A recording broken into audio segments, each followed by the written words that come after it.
वक़ुल जाअल हक़्क़ु वज़हक़ल बातिल इन्नल बातिल कान ज़हूक़ा। इन्नल हम्दलिल्लाह नहमदुहु व नस्तईनुहु व नस्तग़फिरुहु व नु'मिनु बिही व नतवक्कलु अलैहि व नऊज़ु बिल्लाहि मिन शुरूरि अनफुसिना व मिन सय्यिआति अअमालिना। मन यहदिहिल्लाहु फला मुज़िल्ल लहु व मन युद्लिलहु फला हादिय लहु व अशहदु अल्ला इलाहा इल्लल्लाह व अशहदु अन्ना मुहम्मदन अब्दुहु व रसूलुहु। अम्मा बअद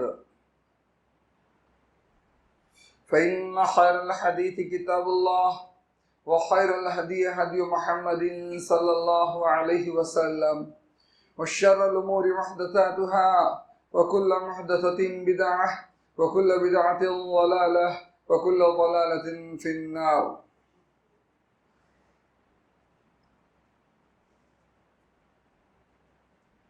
अऊज़ु बिल्लाहि मिनश शैतानिर रजीम। बिस्मिल्लाहिर रहमानिर रहीम। क़ाफ़ वल क़ुरआनिल मजीद बल अजिबू अन जाअहुम मुन्ज़िरुम मिनहुम फ़क़ालल काफ़िरून हाज़ा शैउन अजीब। अइज़ा मितना व कुन्ना तुराबन ज़ालिका रज्उन बईद। क़द अलिमना मा तनक़ुसुल अर्ज़ु मिनहुम व इंदना किताबुन हफ़ीज़। बल कज़्ज़बू बिल हक़्क़ि लम्मा जाअहुम फ़हुम फ़ी अम्रिन मरीज। अफ़लम यंज़ुरू इलस समाई फ़ौक़हुम कैफ़ बनैनाहा व ज़य्यन्नाहा व मा लहा मिन फ़ुरूज। रब्बि इश्रह ली सदरी व यस्सिर ली अमरी वहलुल उक़दतम मिन लिसानी यफ़क़हू क़ौली। सुब्हानक ला इल्म लना इल्ला मा अल्लमतना इन्नका अंतल अलीमुल हकीम।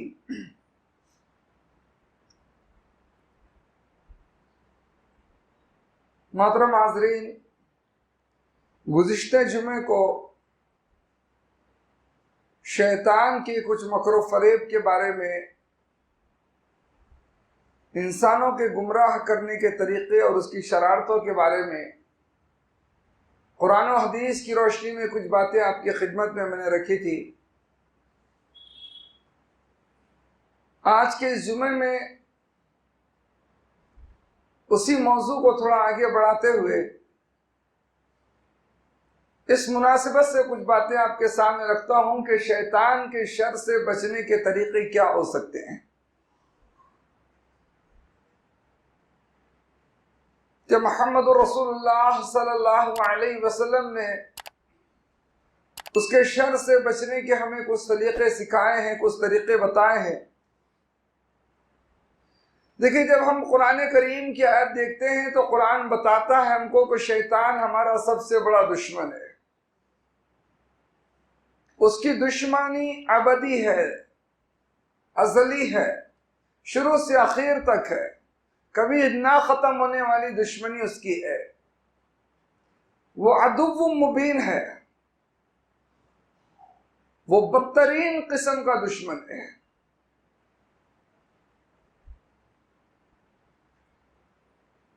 जब इतनी सारी बातें उस शैतान के बारे में कुरान हमको समझाता है तो जाहिर सी बात है कि हर आदमी की एक कोशिश होती है कि अपने दुश्मन से खुद को महफूज करे।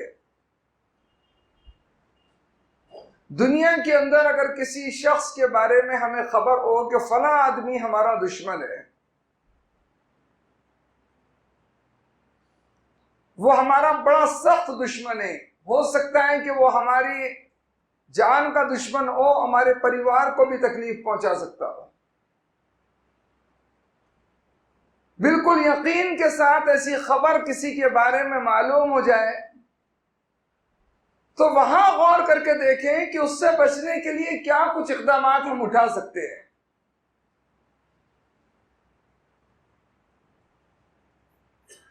क्या कर सकते हैं हम कि उसकी शरारतों से बच जाए।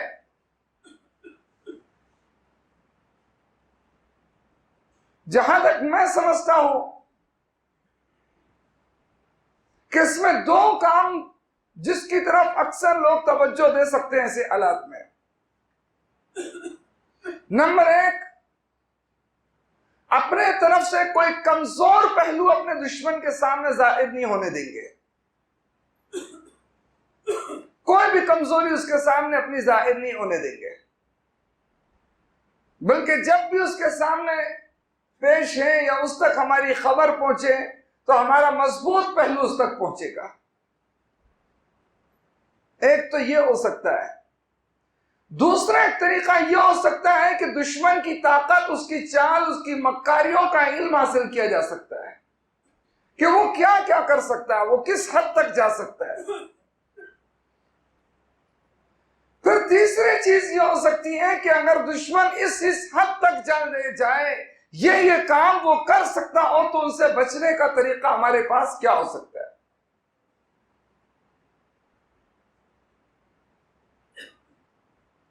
बिल्कुल यही कुछ बातें इस शैतान के बारे में भी सोचे। हमारा कमजोर पहलू क्या होता है जो हम उसके सामने जाहिर न होने दे। हमारी दीन से दूरी का जो मामला है, इबादतों से दूरी का जो मसला है, अल्लाह और उसके रसूल की इताअत से दूरी का मसला है, अल्लाह पर तवक्कुल जो कम हो जाता है, ये वो सारी हमारी कमजोरियां हैं जिन कमजोरियों का शैतान फायदा उठाता है। और ऐसी बहुत सारी चीजें, कोई बंदा जिक्र अस्कार से दूर हो गया, वो शैतान उसका पूरा फायदा उठाता है उस बंदे को तकलीफ पहुंचाने के लिए या उसको गुमराह करने के लिए।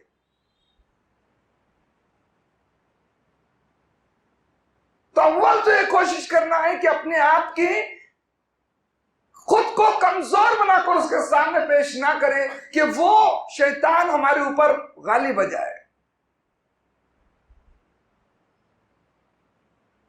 दूसरी चीज, उस शैतान के मकरो फरेब को, उसकी चाल को समझना, उसका इल्म हासिल करना है। यह इल्म किताब और सुन्नत की बुनियाद पर हो, अपनी अकल की बुनियाद पर नहीं।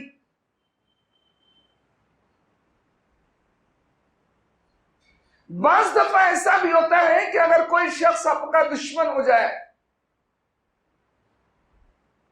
तो आप उसके बड़े से किसी से जाकर मदद ले सकते हैं कि उसकी शरारतों को कम किया जाए, बंद किया जाए। वो ऐसा कर रहा है, वो आपकी बात सुन सकता है, मेरी नहीं सुनेगा। जी हाँ, गुज़िश्ता जुमे में बताया था कि शैतान जिस्मानी तौर पर इतना ताकतवर बनाया गया है कि हमारा जिस्म अपने अंदर वो ताकत नहीं रखता है कि उससे मुकाबला कर ले। फिर उससे मुकाबला सिर्फ रूहानी ताकतों के जरिए किया जा सकता है। बात को ऐसा समझे कि किसान के पास तरबियत याफ्ता कुत्ता है जो उसकी खेती की हिफाजत करता है, बहुत ताकतवर, बहुत मजबूत कुत्ता है। इत्तेफाक से आपको उसके खेत की तरफ किसी काम के लिए जाना पड़ जाए, पर वो कुत्ता आपको उसके करीब भी नहीं आने दे रहा है, खेत के करीब भी नहीं पहुंचने दे रहा है। आप क्या कर सकते हैं? आप कुत्ते को भगाने के लिए पत्थर उठाकर मारेंगे, कितना मारेंगे? वो कुत्ता बचकर आप पर हमला कर सकता है, वो तरबियत याफ्ता कुत्ता है। आप लकड़ी का सहारा लेंगे, वो तरबियत याफ्ता, आपकी लकड़ी उसके कुछ काम नहीं आ पाएगी। क्या कर सकते हैं आप? कैसा मुकाबला करेंगे उस कुत्ते का? अगर हम अपनी जाती ताकत इस्तेमाल करेंगे, कितनी भी इस्तेमाल करें, वो अगर तरबियत याफ्ता कुत्ता है तो हमारी जाती ताकत कुछ काम नहीं आएगी। अगर हम वहां से वापस लौट जाते हैं तो ये तो कुत्ता कामयाब हो गया, हम फेल हो गए। हमको कामयाब होकर दिखाना, अपनी मंजिल तक पहुंचना है, चाहे कुत्ता रुकावट क्यों ना बन रहा हो। कैसे पहुंचेंगे? वो तो आगे निकलने भी नहीं देता। जी हां, एक रास्ता है इसका, बहुत प्यारा रास्ता। वो रास्ता यह है कि आप उस कुत्ते के मालिक को बोलें कि आप अपने कुत्ते की हिफाजत कीजिए, मुझे आगे जाना है, ये मुझे दिक्कत दे रहा है, मुझे डिस्टर्ब कर रहा है, परेशान कर रहा है। अगर कुत्ते का मालिक एक इशारा भी कर देगा कुत्ते को, वो खामोशी के साथ एक तरफ बैठेगा। उस कुत्ते की मजबूरी है फिर बैठना। शैतान कितनी भी तकलीफ पहुंचाए, उसका मालिक अल्लाह है, उसका मालिक अल्लाह है। वो जिस्मानी तौर पर आपसे कितना भी ज्यादा ताकतवर हो, याद रखें उसका मालिक अल्लाह है। आप अल्लाह से मुतालबा करें, दुआ करें, अल्लाह ताला उस शैतान को हुक्म देगा, शैतान मजबूर होकर आपका रास्ता छोड़ेगा और आप जन्नत की तरफ बढ़ेंगे। इसलिए अल्लाह रब्बुल आलमीन ने कुरान में हमको सिखाया है, वइम्मा यंज़गन्नका मिनश शैतानि नज़गुन फस्तईज़ बिल्लाहि मिनश शैतानिर रजीम।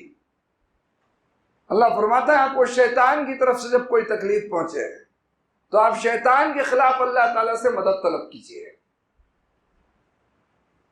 मदद तलब करने का एक कलमा सिखाया है कि तुम कहो उस वक्त अऊज़ु बिल्लाहि मिनश शैतानिर रजीम। ये बड़ा पावरफुल कलमा है, बड़ा पावरफुल कलमा, बहुत ताकतवर। आजकल बहुत से लोगों में हम लोगों ने देखा होगा कि उनको ऐसा हल्का सा कुछ डर जैसा लगता है, कुछ महसूस होता है तो फौरन उनकी जबान से निकलता है ला हौल वला कुव्वत। ये ला हौल वला कुव्वत एक अल्लाह का जिक्र है, एक अच्छा कलिमा है, जन्नत के खजानों में से खजाना है, लेकिन ये शैतान के खिलाफ अल्लाह से मदद मांगने वाला जुमला नहीं है। अब शैतान के खिलाफ अगर अल्लाह से मदद तलब करना चाहते हैं तो खुद अल्लाह ने सिखाया है कि तुम अऊज़ु बिल्लाहि मिनश शैतानिर रजीम पढ़ो। सूरह मोमिनून के अंदर 18वें पारे में अल्लाह ने फरमाया वक़ुल रब्बी अऊज़ु बिका मिन हमाज़ातिश शयातीन व अऊज़ु बिका रब्बी अन यहज़ुरून, कि आप दुआ करो अल्लाह से कि अल्लाह मैं शैतान की तरफ से पहुंचने वाली अज़ियतों से बचने के लिए तेरी मदद चाहता हूं, और अल्लाह मैं तो यह भी तुझसे दुआ करता हूं कि शैतान मेरे पास हाजिर ही ना हो और मुझसे दूर ही रहे। तो ये तरीका बहुत बेहतरीन तरीका है शैतान के शर से बचने के लिए कि आप अल्लाह ताला से दुआ करने वाले बने, बहुत ज्यादा दुआ करने वाले बने, शैतान की शरारतों को जाने। अल्लाह तबारक तआला कुरान करीम में फरमाते हैं इन्नमा शैतान युरीदु अन युक़अ बैनकुमुल अदावत वल बग़दा। शैतान की चाहते क्या है, उसकी प्लानिंग क्या है, वो क्या करना चाहता है? तो फरमाया अन युक़अ बैनकुमुल अदावा, वो तुम्हारे दरमियान दुश्मनी पैदा कराना चाहता है और बुग़्ज़ पैदा करना चाहता है एक दूसरे के लिए। ऐसा जरूरी नहीं कि शैतान हर शख्स के लिए सिर्फ ये मेहनत करे कि मैं उसको मुशरिक बना दूं या बिदती बना दूं। जहां उसको मामला ये दिखता है कि आदमी तौहीद में मजबूत है, शिरक से बचा हुआ है, बिदअत और खुराफात से महफूज है, सुन्नतों का बहुत पाबंद है, वो रास्ते बदलता है कि कोई दूसरा तरीका अपनाया जाए। दूसरा तरीका क्या है? अल्लाह ने कुरान में जिक्र किया, वो एक तरीका ये अपनाता है कि दुश्मनी कराए, नफरत पैदा करे, नफरत। अब शैतान का मिशन क्या है? उसका मिशन आपको लड़ाना नहीं, उसका मिशन है आपको जन्नत से दूर करना, उसका मिशन है आपको जहन्नम की तरफ लेकर जाना। आप लड़े या दोस्ती रहे, इससे उसको कुछ फर्क नहीं पड़ता, लेकिन वो ऐसे काम आपसे कराना चाहता है कि आप अपनी जन्नत से महरूम हो जाए। अब लड़ाई झगड़ा करने में जन्नत से महरूमी कैसी? इसमें जन्नत से महरूमी। जब हम मोहम्मद रसूलुल्लाह सल्लल्लाहु अलैहि वसल्लम की हदीस पढ़ेंगे तो अल्लाह के रसूल सल्लल्लाहु अलैहि वसल्लम की हदीस हमको ये बतलाती है कि आदमी जब बुग़्ज़ रखता है ना अपने सीने में किसी के लिए, दुश्मनी रखता है, तो वाकई वो शख्स जन्नत से महरूम होता है। सुनन अबू दाऊद के अंदर वो हदीस है अल्लाह के रसूल सल्लल्लाहु अलैहि वसल्लम की। आप सल्लल्लाहु अलैहि वसल्लम ने फरमाया तुरदुल आमालु फी कुल्लि इत्नैन व खमीसिन, हर पीर और जुमेरात के दिन अल्लाह ताला के हुजूर अमाल पेश किए जाते हैं।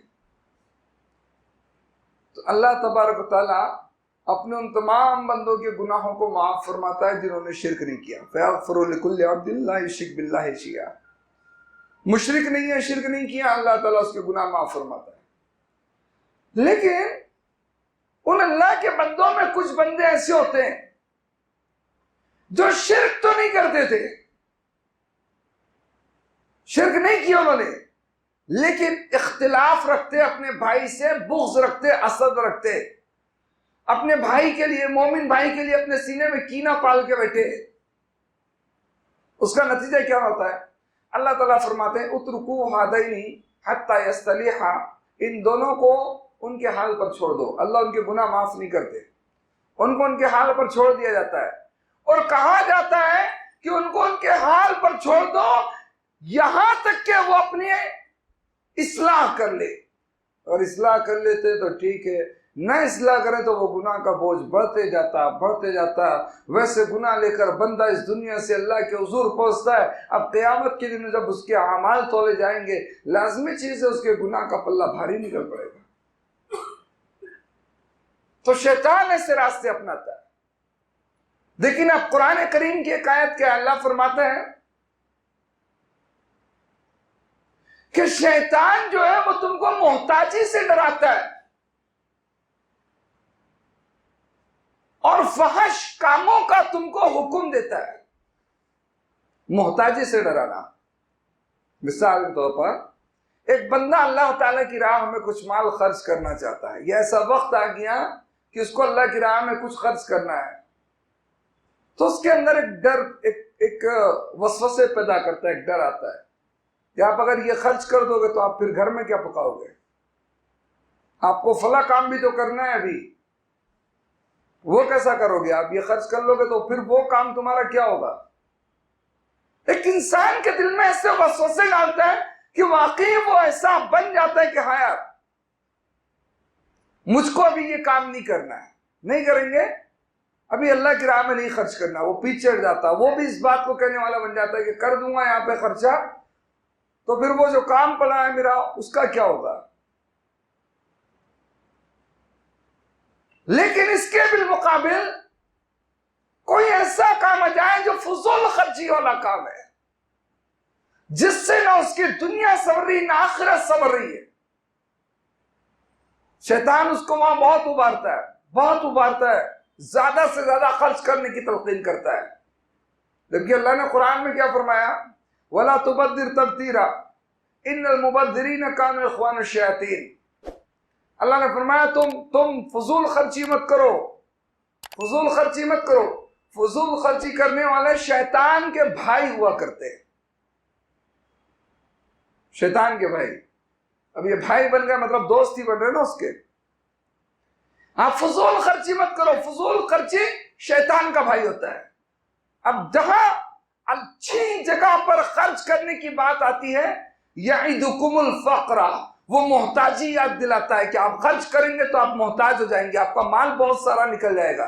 और जब फजूल खर्ची करने की बात आती, आपको नए नए जुमले देता है कि देखो इसी घर में शादी है तो याद लगा पहली शादी है घर की, तेरी इज्जत का सवाल है, ऐसा ऐसा खर्च कर। ठीक है, पहली शादी थी उसने खर्च कर दिया, दूसरी शादी आ गई, अब जहन में डालता शादियां कोई बार बार आती क्या, एक ही बार तो जिंदगी में करना है।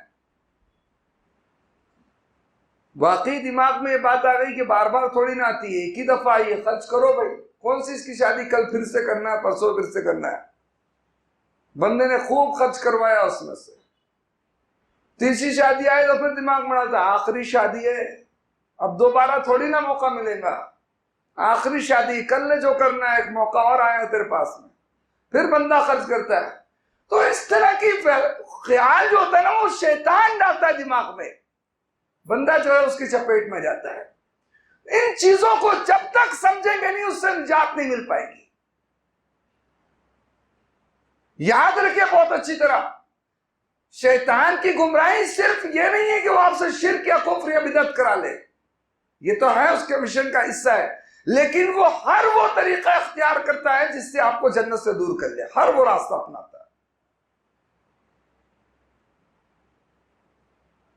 और बिलखुसूस जो लोग अच्छे होते हैं, शैतान का हमला उन लोगों पर ज्यादा होता है बिलमुकाबिल गंदे और खराब लोगों के। अच्छे लोगों को, यानी लोग मिसाल के जरिए बोलते हैं ना कि जिस घर में माल होगा चोर वहां पर हमला करना चाहेगा, और जिस घर के बारे में चोर को भी खबर हो कि यहां कुछ है नहीं तो चोर क्या करेगा, उसको इल्म हुआ कि यहां पे माल है तो वो हमला करना चाहेगा। अब माल वाले घर के लिए चोर से बचने के लिए उसका पहरेदार होना, उसकी हिफाजत करना ये लाजमी चीज है। माल की बात आई तो बड़ी मोटी मिसाल है उसकी आयतल कुर्सी वाली वो हदीस, जो कि साहबी के घर में माल था तो शैतान चोर बनकर उसकी चोरी करता था। वो एक बड़ी लंबी हदीस से आखिर में हुआ ये कि शैतान ने खुद बतलाया कि आप आयतल कुर्सी पढ़ लिया करें, आप आयतल कुर्सी पढ़ लिया करें। जब आप रात को सोने से कब्ल घर में आयतल कुर्सी पढ़ेंगे तो 2 फरिश्ते आपके घर की हिफाजत करेंगे। उसका नतीजा निकलेगा कि कोई शैतान आपके घर में नहीं आएगा, फरिश्ता हिफाजत कर रहे ना, शैतान फिर नहीं आएगा। अब करीब करीब ना सब मुसलमान ये जानते हैं कि आयतल कुर्सी में अल्लाह ने इतना पावर रखा है। यहां आपको शैतान आयतल कुर्सी ने नहीं रोका, शैतान ने आपको आयतल कुर्सी से नहीं रोका, उसने थोड़ा सा रास्ता बदला। रास्ता ये तब्दील किया कि आपको पढ़ने से रोक दिया और आयतल कुर्सी की बड़ी मोहब्बत आपके दिल के अंदर दाखिल की उसने। लेकिन उस मोहब्बत का रास्ता कैसा बनाए कि आप उसका तोगरा बनाइए, उसको बेहतरीन अल्फाज में लिखिए, अपने घर में लटका दीजिए। कहां लटकाए? बिल्कुल दरवाजे के सामने, कि कब कोई दरवाजे से दाखिल हो तो उसकी नजर उस पर पड़े। तो बोला कि शैतान आएगा आयतल कुर्सी देखकर निकल लेगा। ये क्या हुआ? ये असल में शैतान के हरबे। आप देखिए, आप जब आयतल कुर्सी पढ़ते तो कुरान के हर एक हर्फ पर आपको 10-10 नेकी मिलती। वो नेकियों में असल में वो पावर होता कि शैतान से आप बचा लिए जाते हैं। वो नेकी आपकी हिफाजत का जरिया बनती। लेकिन आपने जब उसको लिखकर लटका लिया तो उस नेकी से तो आप महरूम हो गए। आपके ख्याल में भी नहीं आया कि आप अल्लाह के रसूल की मुखालिफत कर गए हो, ख्याल में भी नहीं आया आपके। लेकिन उसने आपको अल्लाह के रसूल सल्लल्लाहु अलैहि वसल्लम की मुखालिफत करने वाला बना दिया। इस मसले के अंदर अल्लाह के कलाम से दूर कर दिया। और यही चीजें फिर इतनी आम हुई कि अक्सर मुसलमान अब कुरान पढ़ने वाले नहीं बचे। वो कुरान ने कहे चारों कुल लिखो लटका दो, आयतल कुर्सी लिखो लटका दो, सूरह फातिहा लिखो लटका दो। वो चीजें जो शैतान से हिफाजत के लिए हमको पढ़ने को कही गई थी, उन चीजों को घरों की दीवारों में ठोक दिया गया। और बंदा सोच रहा है कि भाई मैंने कर लिया, मैं उससे महफूज नहीं। ये तो शैतान के चाल में आ चुके हैं आप। उसने आपके ऊपर अपना हमला कर चुका है, अपनी जद में उसको आपको ले चुका है। आप ये ना सोचे कि करके हम उससे बच गए। शैतान शक्लें बदल के भी आता है। कई दफा किसी जानवर की शक्ल में आ जाता है आपको गुमराह करने। जैसे वो हदीस के अंदर है, अल्लाह के रसूल सल्लल्लाहु अलैहि वसल्लम ने अपने सहाबा को कहा, किसको कहा? सहाबा इकराम को, नमाज में अपनी सफों को दुरुस्त रखो और दरमियान की जगह को बंद कर दो, पैक कर दो। आप सल्लल्लाहु अलैहि वसल्लम ने फरमाया, मैं देखता हूं कि शैतान बकरी के बच्चे की शक्ल में तुम्हारे सफ के अंदर दाखिल हो जाता है। कैसा दाखिल होता है? बकरी के बच्चे की शक्ल में। वो छोटा सा बकरी का बच्चा है। जो लोग बकरी के बच्चों की फितरत से वाकिफ होंगे वो जानते होंगे, वो बहुत छोटी छोटी जगहों से वो छलांग लगा लेते हैं। बहुत मामूली सी भी जगह मिली वो निकल जाते हैं, है ना? बहुत छोटी जगह से भी। उतनी जगह भी अगर 2 लोग अपनी नमाज के बीच में छोड़ते हैं तो ऐसा करने वाला हर नमाजी एक शैतान को अपने साथ लेकर खड़े होता है। उसको एहसास भी नहीं होता कि मैं शैतान को साथ में लेकर खड़ा हुआ हूं। वो एक बकरी के बच्चे की शक्ल में वहां मौजूद होता है। कभी सांप की शक्ल में वो हो सकते हैं। हमको मदीना में उस साहबी का किस्सा याद है, जो एक नई शादी हुई थी और एक जंग के मौके पर उसने अल्लाह के रसूल सल्लल्लाहु अलैहि वसल्लम से इजाजत लेकर अपने घर अपनी बीवी से मुलाकात के लिए गए। वहां गए तो देखा बीवी घर से बाहर है।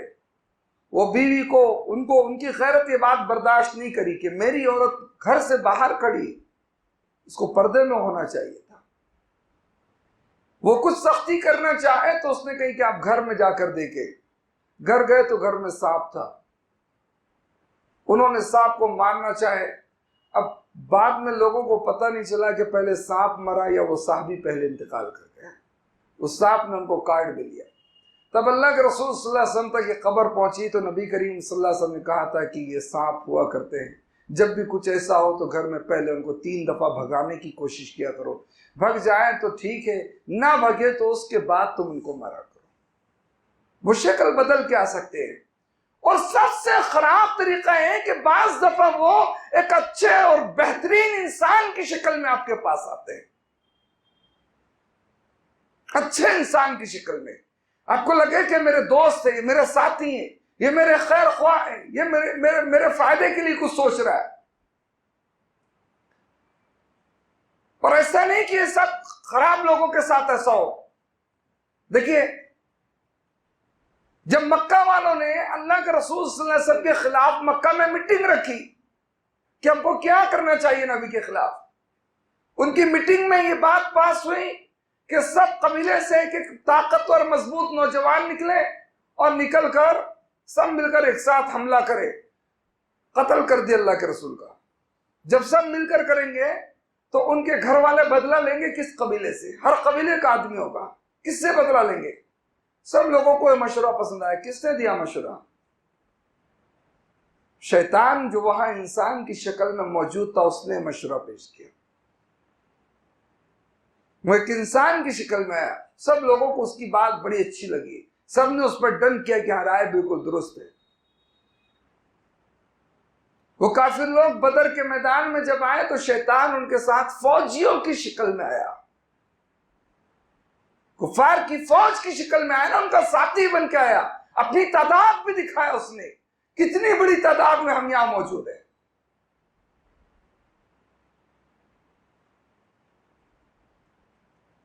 और मैंने कहा सिर्फ ऐसा नहीं कि ऐसे खराब लोगों के साथ आता है, अच्छे लोगों के पास भी अच्छी शक्ल में चला आता है।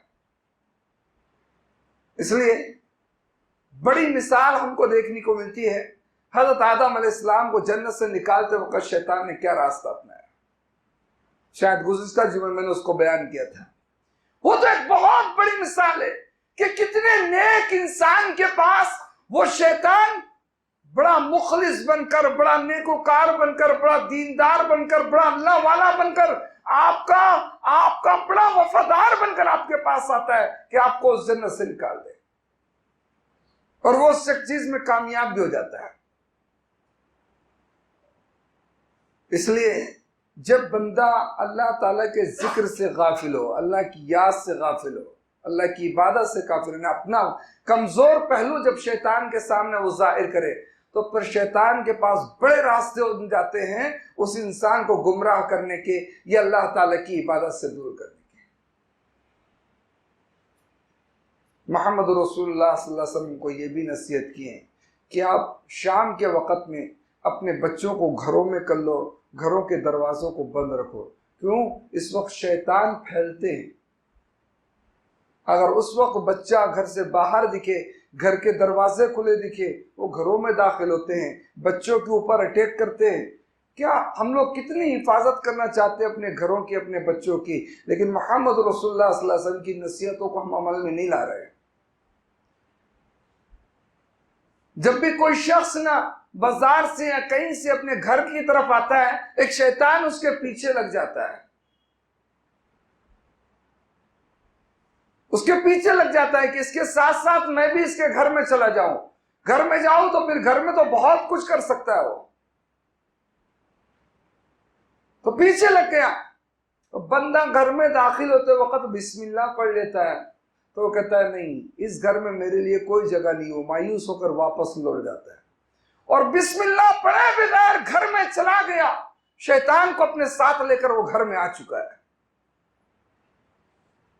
अब शैतान उस घर में लड़ाई झगड़े करवाएगा, इख्तिलाफात करवाएगा, वहां के लोगों को अल्लाह की इबादत से दूर करवाएगा, बुरी बुरी बातें उनको सिखाएगा। वो सब करने के लिए हम उसको लेकर अपने घर में गए। दिन भर में 10 दफा घर से निकलना और घर में जाना होता है।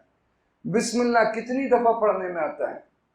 मोहम्मद रसूलुल्लाह सल्लल्लाहु अलैहि वसल्लम तो घर में दाखिल होने और निकलने की दुआ तक सिखाए कि आप ये पढ़ते हुए निकले, ये पढ़ते हुए दाखिल हुए तो शैतान के शर से आपका घराना महफूज हो जाएगा।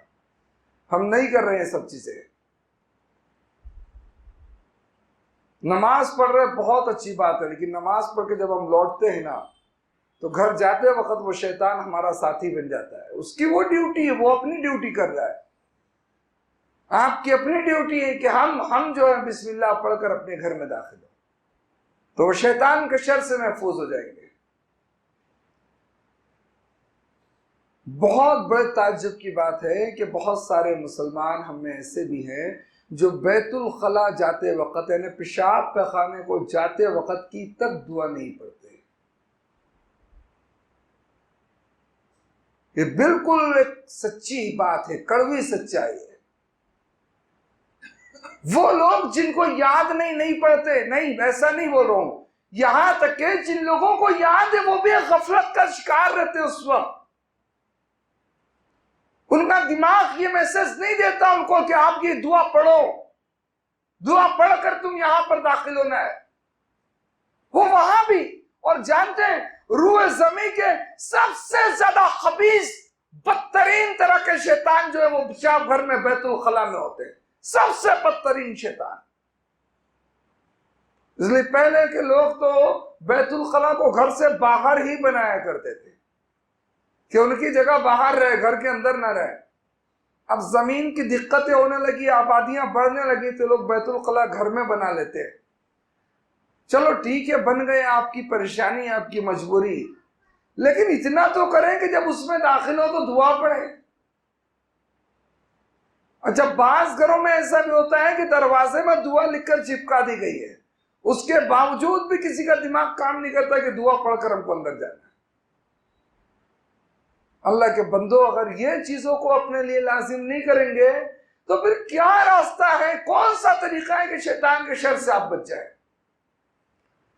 सूरह फलक, सूरह नास पढ़ने की तलकीन की गई कि आप सुबह शाम पढ़ो, सोते वक्त पढ़ो। पढ़कर अपने हाथ में फुटकार कर उसका हाथों को जिस्म में मलो, अपने हाथ में फूंक कर हाथों को बदन में मलो। कितने लोग करते हैं ऐसा, मालूम बहुत सौ को है, लेकिन मैं कहा ना, शैतान अमल से ऐसा गाफिल कर देता है कि आप उसके खिलाफ खुद को मजबूत नहीं कर पाएंगे। इस तरीके से गाफिल कर देता है। यहां भी उसने वो तरीका अपनाया। अगर इन चीजों को हम अपनाते हैं, और ऐसी बहुत सी और अमाल हैं, लेकिन इन अमलों को हम इख्तियार करते हैं ना, तो उसका लाजमी फायदा हमको मिलेगा कि हम शैतान के शर से बचेंगे। मोहम्मद सल्लल्लाहु अलैहि वसल्लम ने सूरह बकरा की आखिरी दो आयतें सिखाई हमको। अल्लाह के रसूल सल्लल्लाहु अलैहि वसल्लम ने आयतुल कुर्सी उसके लिए बताई, फलक और नास बतलाया। सूरह बकरा मुकम्मल भी अगर कोई पढ़ सकता है तो वो भी बतलाया कि आप शैतान के शर से बचने के लिए बेहतरीन तरीका है। सूरह कहफ की पहली और आखिरी 10 आयतें अगर हम पढ़ सकते हैं तो वो शैतान के शर से बचाने के लिए बहुत बेहतरीन जरिया है। शैतान सिर्फ जिस्मानी तकलीफ दे नहीं, ऐसा जरूरी नहीं है। शैतान जो आपके ईमान और अकीदे और अमाल में खराबी पैदा करता है, ये सबसे खराब बात है। उससे बचने की ज्यादा कोशिश करे। जो शख्स यहाँ कर बच जाए जिस्मानी तकलीफ से, वह खुद महफूज रह जाएगा। जो यहाँ ना बच पाए वो जिस्मानी तकलीफ में मुब्तला होगा, इससे कोई शक की बात नहीं रहती। दुआ है रब्बुल इज्जत हम सबको नेक अमाल की तौफीक अता फरमाए। अल्लाह तबारक तआला हमारे गुनाहों को माफ़ फरमा दे। अल्लाह हमें शैतान के शर से महफूज रखे। इलाहुल आलमीन हमें सुबह शाम ज़िक्र अस्कार करने की तौफीक दे। अल्लाह हमें इबादत पाबंदी के साथ करने की तौफीक अता फरमा। अल्लाह जो बीमार है, अल्लाह तो उनको सेहत कामिला अजला नसीब फरमा दे। अल्लाह उनको सेहत और तंदुरुस्ती अता फरमा दे। इलाहुल आलमीन हम सबको नेकी के काम करने वाला बना दे, नेकोकारों का दोस्त बना दे, नेकोकारों से मोहब्बत रखने वाला बना दे। अल्लाह हर बुरे काम से तू हमारी हिफाजत फरमा। अल्लाह हर बुरे काम से तू हमारी हिफाजत फरमा। आमीन। अक़ूलु क़ौली हाज़ा अस्तग़फ़िरुल्लाह ली व लकुम व लिसाइरिल मुस्लिमीन। अल्हम्दुलिल्लाहि रब्बिल आलमीन।